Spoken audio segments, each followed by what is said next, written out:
C'est le plus grand rassemblement en matière de lutte contre l'épidémie de sida, la conférence internationale sur le sida qui vient de s'achever. Mais crise du coronavirus oblige, elle aura été virtuelle cette année. Conférence suivie par le docteur Pierre Mpele. Bonsoir, vous êtes en direct de Cotonou, au Bénin. Vous êtes médecin épidémiologiste, vétéran de la lutte contre l'épidémie de sida, ancien directeur régional de l'ONU-SIDA pour l'Afrique de l'Ouest et du Centre, ancien représentant de l'OMS et membre du groupe Afrique de la cellule Covid-19 de l'Académie nationale de médecine de France. Docteur, est-ce qu'on peut dire que cette année, la lutte contre le VIH a clairement pâti de l'épidémie de Covid-19 ? Merci et bonsoir à vous. Oui, absolument. Vous savez, nous vivons un contexte tout à fait spécial et donc la 17e conférence internationale sur le sida est passée un peu inaperçue parce que toute notre attention à tous est accaparée par la pandémie du Covid-19. Donc il était très difficile d'entendre la voix de ceux qui, tous les jours, parlent du VIH-Sida, où sont les activistes, les ONG, ont eu du mal à se faire entendre au cours de cette conférence. Elle est passée un peu inaperçue. Concrètement, quelles ont été les conséquences du confinement contre le Covid sur la lutte contre le sida ? Écoutez, en Afrique, on pourrait dire que la chaîne d'approvisionnement des antirétroviraux est complètement désorganisée. D'abord parce que l'Inde subit la pandémie du Covid-19 et donc en confinement. Donc les conséquences sont la réduction de la fabrication des antirétroviraux. En Afrique même, la chaîne est complètement bouleversée. Les systèmes de santé sont désorganisés parce que la plupart des personnels de la santé sont mobilisés contre la Covid-19, que la capacité de dépistage du VIH-Sida est réduite. Et donc, nous nous trouvons dans une situation où l'accès au traitement est un problème. Et donc, nous allons avoir probablement des ruptures, des interruptions dans le traitement des malades et qui va provoquer probablement une augmentation de la mortalité. Donc je crois qu'il faudrait, c'est pour ça qu'à Mexico, on a essayé de porter le plaidoyer pour qu'on puisse garder en mémoire qu'il y a d'autres maladies. Nous luttons contre cette pandémie, cette nouvelle pandémie, mais n'oublions pas qu'il y a des problèmes de santé aussi importants que le VIH-Sida, et notamment en Afrique, qui paie le plus lourd tribut depuis 40 ans maintenant. Justement, l'ONU a pour but de voir la fin du sida en 2030. Pensez-vous que cela soit réaliste ?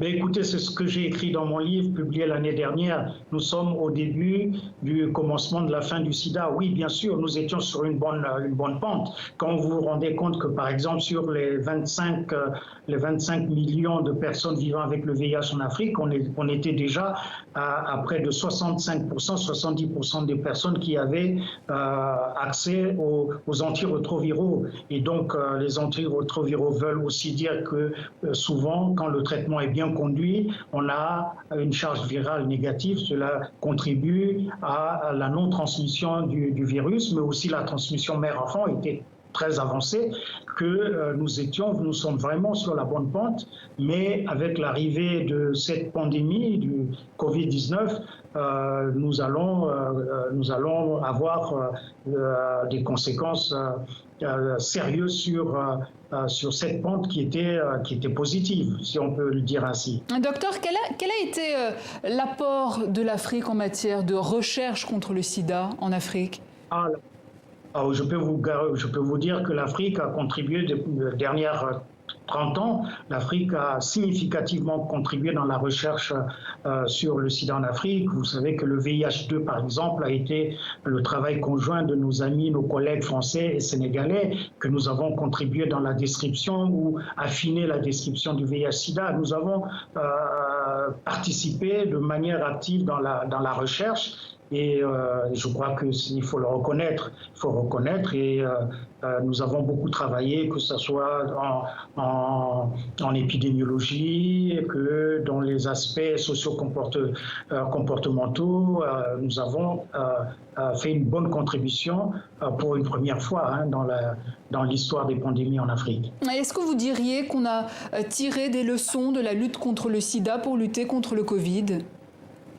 Non, je ne crois pas. Je ne crois pas que l'Afrique a tiré les leçons de la pandémie du VIH et même pas celle des épidémies d'Ebola, de Zika ou de Lassa. L'Afrique n'était pas préparée du tout. L'Afrique, dans la majorité des pays, avaient un système ou ont un système de santé fragile, vulnérable, non résilient.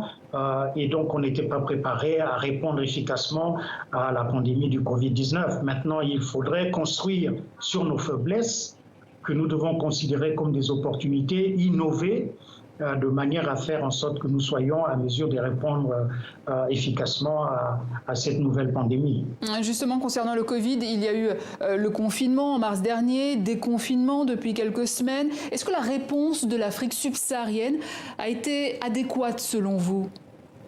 Non, elle n'a pas été adéquate, elle n'a pas été adaptée dans la plupart des cas parce que notamment dans les pays francophones, vous savez, quand le président Macron a fait sa déclaration de guerre le 16 mars en France et où il a instauré pour la France l'urgence sanitaire, l'état d'urgence sanitaire, quelque temps après, les pays africains qui avaient très peu de cas, qui étaient des cas importés notamment de France, de Grande-Bretagne, d'Espagne, d'Italie, se sont mis également à confiner des populations alors que les premiers cas importés ne concernaient que les capitales. Et donc on a confiné l'ensemble du territoire national, même les villages qui étaient à 1500-2000 km des capitales. Donc nous avons fait tout à fait le contraire, alors qu'au début, avec une cinquantaine de cas, on aurait pu faire le contact tracing, c'est-à-dire le suivi des cas et l'isolement des personnes positives pour faire un suivi, comme on l'a fait en France ou ailleurs, ou en Europe. Et donc, on a inversé, on s'est lancé tout de suite dans la stratégie de confinement pour répondre à l'épidémie, ce qui a fait qu'au bout de 2 mois, les pays étaient essoufflés parce que ça a commencé à aggraver la pauvreté et que c'était insoutenable pour les pays. Et alors, on déconfine au moment où les pays voient les cas augmenter chaque jour et on n'est pas encore au pic. Et donc, je crois qu'on n'a pas très bien fait. Mais bon, maintenant, il faut s'adapter, il faut réadapter là, dans les conditions d'aujourd'hui.